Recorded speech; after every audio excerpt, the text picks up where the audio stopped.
CBI enquiry ఎందుకు అడుగుతారు ఎవరైనా సరే? లా అండ్ ఆర్డర్ అనేది స్టేట్ లిస్టులో ఉంది కాబట్టి లా అండ్ ఆర్డర్ కంట్రోల్ మొత్తం పోలీసులంతా రాష్ట్ర ప్రభుత్వం చేతిలో ఉంటారు.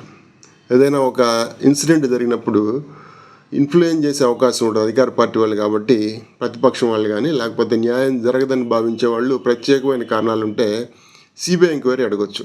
సిబిఐ డైరెక్ట్గా వచ్చి ఏది ఎఫ్ఐఆర్ చేసి ఇన్వెస్టిగేట్ చేయడానికి సిబిఐకి హక్కు లేదు. ఏదైనా రాష్ట్రం పర్మిట్ చేస్తే దాంట్లో చేయొచ్చు. అలాగే కోర్టు ఆర్డర్ ద్వారా వస్తే కూడా పర్మిట్ చేస్తే కోర్టు అవకాశం ఇస్తే, కోర్టు ఏమైనా ఆర్డర్ ఇస్తే ఆ ఆర్డర్ ప్రకారం అక్కడ ఎంక్వైరీ చేయవచ్చు. చాలా కేసుల్లో సిబిఐ ఎంక్వైరీ అడుగుతారు. ఎందుకంటే సిబిఐ అనేది ఒక అత్యున్నతమైన పోలీసు విభాగం. అలాగే టెక్నాలజీ పరంగా, అలాగే నిధుల పరంగా అడ్వాన్స్డ్ పీపుల్ ఉంటారు, అడ్వాన్స్డ్ టెక్నాలజీ ఉంటుంది. చాలా సిబిఐ కేసుల్లో ఖచ్చితంగా శిక్షలు పడే అవకాశాలే ఎక్కువగా ఉంటాయి.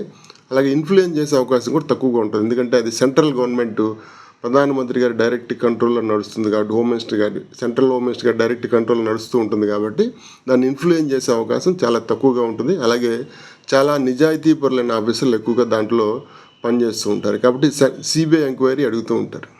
సిబిఐ ఎంక్వైరీ చేస్తే చాలా కేసుల్లో సిబిఐ ఎంక్వైరీలో శిక్ష పడిన సందర్భాలే ఎక్కువగా మనకు కనిపిస్తూ ఉంటాయి. కాబట్టి సిబిఐ ఎంక్వైరీ కోర్టు ఆర్డర్ చేస్తే చేయొచ్చు, లేదా స్టేట్ గవర్నమెంట్ పర్మిట్ ఇస్తే సిబిఐ ఎంక్వైరీ చేయొచ్చు. సిబిఐ ఎంక్వైరీ కొన్ని రాష్ట్రాలకు విస్తరించిన క్రైమ్కి సంబంధించి కోర్టు పర్మిషన్తో వస్తారు. లేదా ఒక ప్రత్యేకమైన కేసుకు సంబంధించి రావాలంటే మాత్రం ఒక స్టేట్లో జరిగిన దానికి కోర్టు పర్మిట్ చేస్తే తప్ప సిబిఐకి డైరెక్ట్గా ఎక్కడా కూడా జ్యూరిస్డిక్షన్ లేదు.